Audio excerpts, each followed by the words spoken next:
Представете си, че можете да седнете на масата с най-мъдрия човек, който някога е живял, Соломон, и да чуете директно от него тайните за живот с цел, яснота и душевен мир. Сега, какво ще стане, ако ви кажа, че тези уроци вече са написани, скрити на видно място в сърцето на писанието?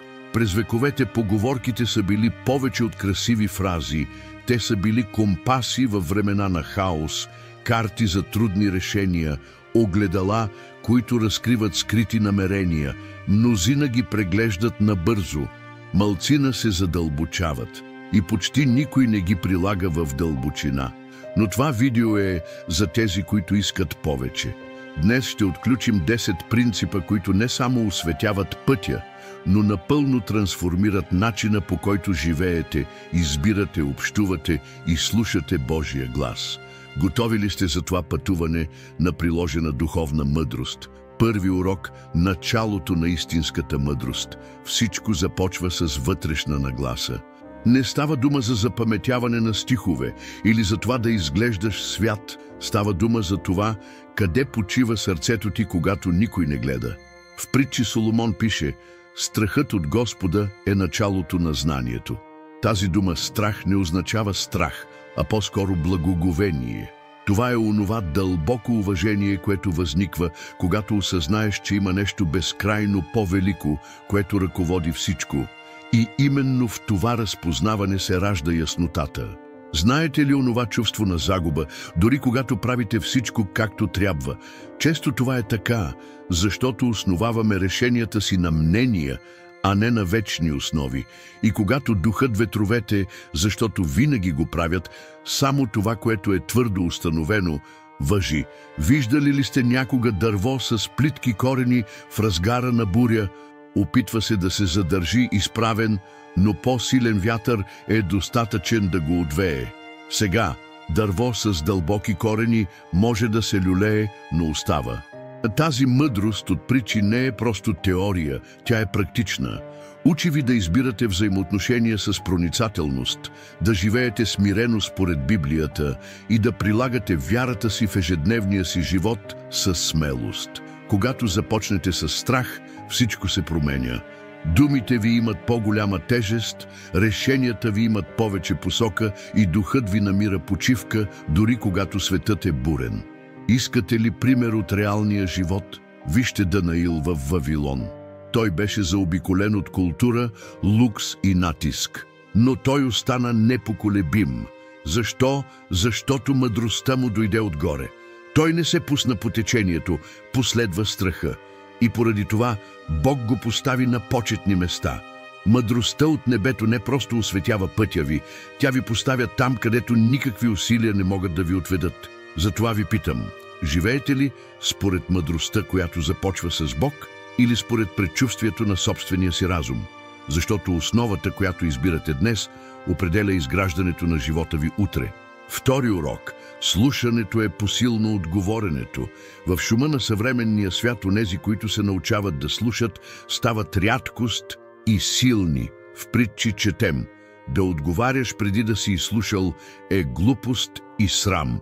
И колко често говорим: преди да разберем, съдим. Преди да разберем, реагираме преди да разсъждаваме. Истинската мъдрост се разкрива във внимателна тишина. Слушането не означава просто мълчание. Това е обръщане на внимание със сърцето. Това е активно смирение. Това е духовно разпознаване на практика. Представете си Исус да стои пред жената, хваната в изневяра. Всички крещяха, осъждаха, искаха незабавни отговори. Вместо това той приклекна, пише в пясъка, заглушава стаята. Едва тогава той говори и с едно изречение променя всичко. Който е безгрешен, нека пръв хвърли камъка. Нежен отговор, пълен с мъдрост, който обезоръжава тълпата, защото който слуша мига, слуша Отца, и който слуша Отца, говори със сила. Прилагането на това в ежедневието ви е упражнение. Когато някой ви дразни, спрете и дишайте. Запитайте се, на какво се опитва да ме научи тази ситуация. Вместо да отговаряте, слушайте. Вместо да съдите, наблюдавайте.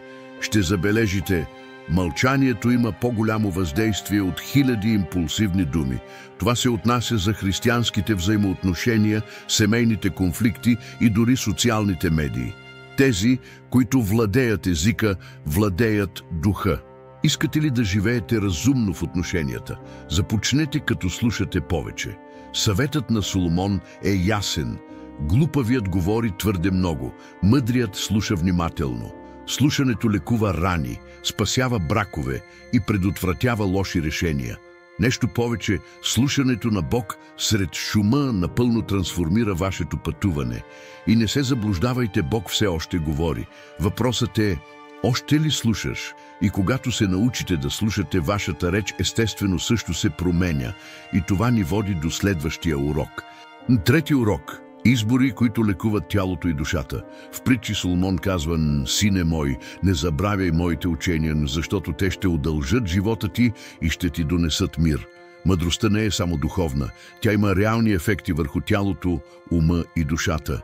Забелязвали ли сте как определени избори изсмукват енергията ви, разрушават спокойствието ви и ви карат да се въртите в кръг? Сега, когато действате с духовна проницателност, вземайки решения в съответствие с библейските принципи, нещо се променя вътре. Сякаш душата ти диша по-леко. Нека да поговорим за практически избори. Какво гледате, какво слушате, с кого излизате, какво толерирате. Всичко това влияе върху емоционалното ви здраве. Библията е пълна с съветите на Соломон как да живеем целенасочено според Бога. И има защо. Изборът да простиш, например, не е само духовен. Това е терапевтично. Лекува хронични наранявания, които се отразяват в тялото. Съвременните изследвания потвърждават, обидата разболява, мъдростта лекува. Помислете за човек като Джозеф, предаден, продаден, несправедливо хвърлен в затвора. Имаше всички основания да бъде огорчен, но той избра пътя на упованието в Бога. И когато имаше шанса да отмъсти, той се излекува, той спаси, той прости. Този избор не само спаси семейството му, той спаси самата му душа. Това е вид мъдрост от притчи, приложена на практика. Изборите, съобразени с небето, дават видими плодове на земята. Ако искате да живеете по-дълго и по-добре, не е достатъчно да гледате какво влиза в устата ви. Трябва да внимавате какво влиза в сърцето ви. Четете притчи всеки ден, дори само по един стих на ден. Нека ви научи как да филтрирате покани, да заглушавате изкушенията и да действате с вяра, приложена към ежедневието ви. Тайната на емоционалното дълголетие не е в лекарствата, а в решенията. Защото всеки път, когато избираш според Бога, ти засаждаш здраве. И следващата стъпка към това вътрешно здраве е отношението, което може да промени съдбите. Четвърти урок – гордостта затваря врати, смирението отваря пътеки. Соломон го каза направо: преди падението сърцето на човека се надига. Гордостта е фин капан. Тя се прикрива като самоувереност, самозащита, дори духовност. Но дълбоко в себе си това е съпротива срещу корекцията. Смирението според Библията не е да мислиш по-малко за себе си, това е да мислиш по-малко за себе си. Това е признаване, че винаги има какво да се научи. И това, приятелю, отваря врати, които егото никога не би могло да пречупи. Помниш ли Нааман? Силен, богат и уважаван генерал, но болен от проказа. Той отиде при Елисей да търси изцеление и очакваше вии и лечение. Когато пророкът му каза да се измие в Йордан, проста река, Нааман се разгневи. Гордостта му почти го разболя. Но когато най-накрая се смири и се подчини, той беше изцелен. Понякога отговорът се крие в прост акт на смирение, който егото настоява да избягва. Мъдростта на притчи за живота ни учи на това. Податливото на обучение сърце изгражда бъдещето, което егото разрушава. Искате ли да растете духовно с притчи? Започнете като станете обучаеми, вслушай се в съвета, приемете корекцията. Учете се от тези, които са правили грешки. Смирението ни доближава до Бог и до другите. Гордите хора привличат разстоянието. Скромните хора вдъхват доверие. На практика това означава да признаете грешките, да поискате прошка и да признаете ограниченията. Това са нагласи, които са угодни на Бога и освобождават душата, защото там, където има гордост, няма растеж. Гордостта втвърдява, изолира и заслепява. Смирението от друга страна лекува, обединява и просветлява. И както всичко в духовния живот, започва с малки решения, като извинение или искрена молитва: Господи, научи ме. И когато се научим да мълчим и да оставим духа да води, дори начинът, по който говорим, се променя. И точно там идва следващият урок. Пети урок. Думи, които обезоръжават бури. Мекият отговор отблъсква гнева. Сякаш Соломон ни казваше: вие имате силата да промените климата около себе си чрез това как решите да реагирате. В моменти на напрежение, конфликт или хаос, мъдростта не крещи, тя напътства. И това започва с устата. Силата на думите, според притчи, не е символична. Истински е. Една фраза може да лекува или да рани, може да успокои сърцето или да подпали огън под огън. Представете си Исус в Гециманската градина, когато дойдоха да го арестуват. Петър, импулсивен, извади меча си. Но Исус, той говореше с кротост, дори знаейки, че ще бъде предаден и отведен на кръста, той избра думи, които донесоха мир. Това е мъдрост в действие. Това не е слабост, това е майсторство. Това е мъдрост за християнските взаимоотношения, която превръща конфликта в помирение. И не се заблуждавайте, това изисква практика, дисциплина и ангажираност. Забелязали ли сте как тонът променя всичко? Не е важно само какво казваш. Важно е как го казваш. Една и съща истина може да бъде меч или лек, в зависимост от духа, с който е доставена. Отговорът с доброта обезоръжава тези, които са дошли подготвени да се бият. Когато изберете спокойствието, вие водите пътя. Това е мъдрост, приложена към ежедневието. Нещо, което започва с самоосъзнаване и завършва с възстановяване. Искате практическо упражнение? По време на спор направете пауза за 10 секунди преди да отговорите.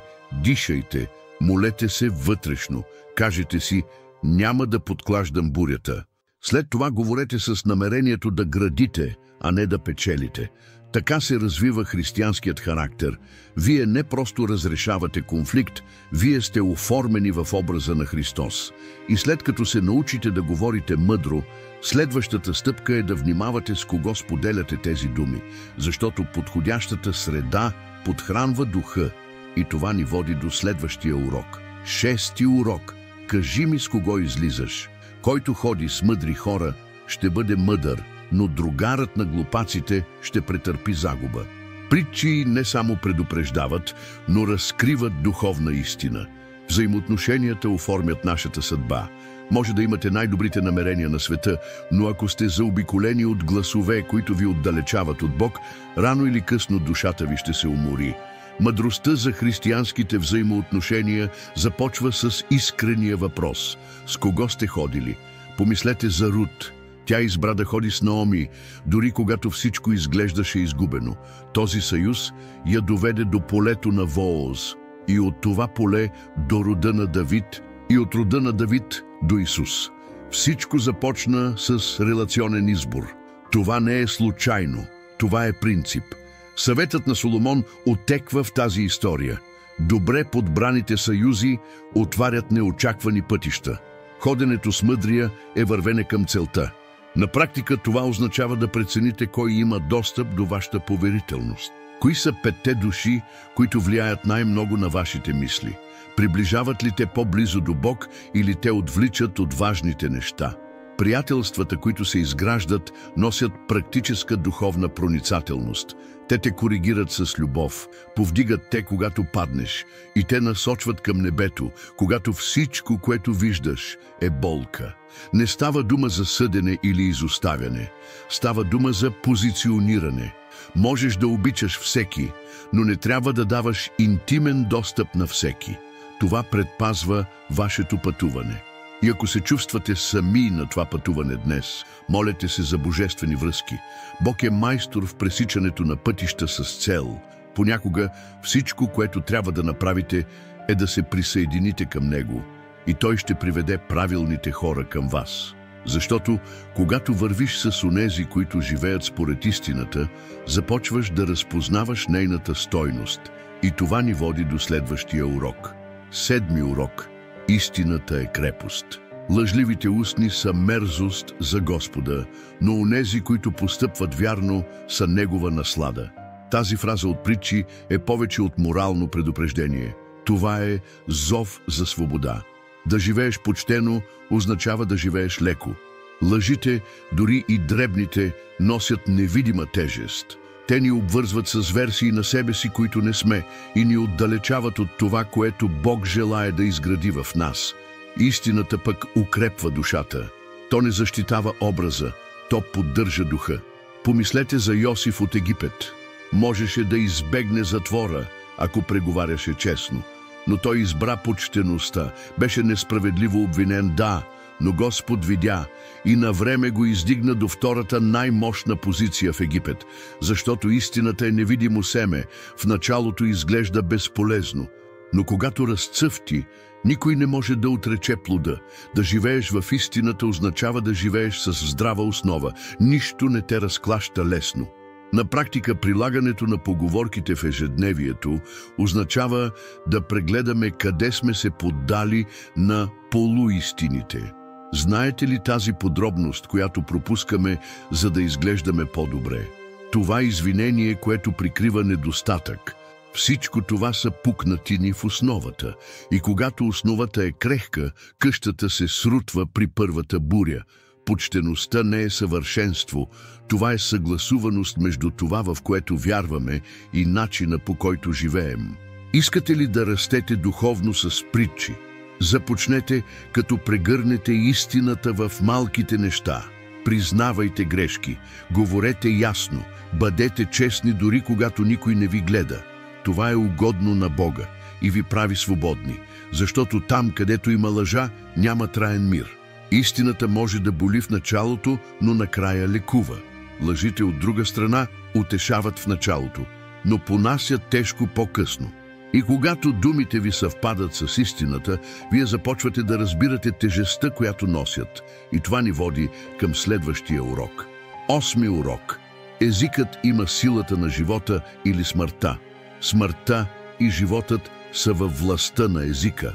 Това твърдение от притчи носи мълчалива отговорност. Всяка дума е семе, посято в невидимото. Може да не видите незабавния резултат, но той ще дойде.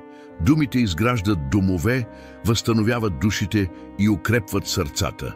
Но те също могат да разрушат приятелства, да отслабят вярата и да оставят белези, които никакво извинение не може да заличи. Мъдростта е да измерваш това, което казваш. И защо го казваш? Помислете за Петър, когато се отрече от Исус. Думите му онази вечер го нараниха повече от всяко външно обвинение, но когато Исус възкръсна, той не го осъди, той го извика по име и възстанови идентичността му с думи: „Паси овцете ми“, израз, който промени хода на живота му. Това е силата на думите, според притчи. Те могат да отварят или затварят съдби. На практика започнете да наблюдавате какво казвате, когато сте разочаровани, уморени или тревожни. Дали пророкуваш надежда или подклаждаш страх, изграждате ли някого или го разрушавате. Развиването на християнски характер включва да се научим да говорим като Христос, с истина, с благодат и с намерението да изграждаме. Не става дума за това да си фалшив, а да си умишлен. Устата говори от това, с което сърцето е пълно, така че изпълни сърцето си с Словото. Правете ежедневно упражнение. Обявете благословии над вашия дом, вашите деца, вашите проекти. Хвалете, вместо да критикувате. Молете се преди да се конфронтирате. Това не е само емоционална зрялост, това е вяра, приложена в ежедневието. Защото всяко изречение, което излиза от устата ти, има сила. Ако знаехте въздействието на едно изречение, бихте помислили 2 пъти преди да говорите. И когато разберете, че думите изграждат, започвате да осъзнавате, че действието също разкрива вяра. И това ни води до следващия урок. Урок 9. Работата е акт на вяра. В притчи четем: усърдните ръце ще владеят, но мързеливите ще бъдат поробени. Много хора отделят духовността от работата, сякаш вярата е само молитва. Но според мъдростта на притчи, работата с отдаденост е дълбок израз на вяра. Това е все едно да кажеш: вярвам, че Бог ще умножи това, което посея с усилия. Всяка задача, изпълнена с превъзходство, носи вечна цел. Помислете за живота на Неемия. Той не просто се молеше за Иерусалим, той възстанови стените му, тухла по тухла. Сред противопоставяне, натиск и изтощение, но с практична вяра, той показа, че молитвата и действието вървят ръка за ръка. И когато някой работи с цел, Бог го почита. Проблемът не е в самата работа. Това е работа без визия. Когато разберете, че вашата професия е и служение, мотивацията ви се променя. Искате ли да просперирате? Без сеитба няма жатва, а сеитба без труд няма. Работата с превъзходство е един от библейските принципи за вземане на разумни решения в практическия живот. Бог почита тези, които се движат, които учат, които служат с усърдие. Той не умножава зоната на комфорт, той умножава верността. Не става дума да си най-добрият в света. Това е да дадеш най-доброто от себе си. Започнете днес. Организирайте деня си, планирайте с молитва цели, служете така, сякаш служите на самия Христос, защото ти си. Когато предадете работата си на Бог, Той превръща вашата рутина в мисия. И дори това, което изглежда обикновенно, става свещено.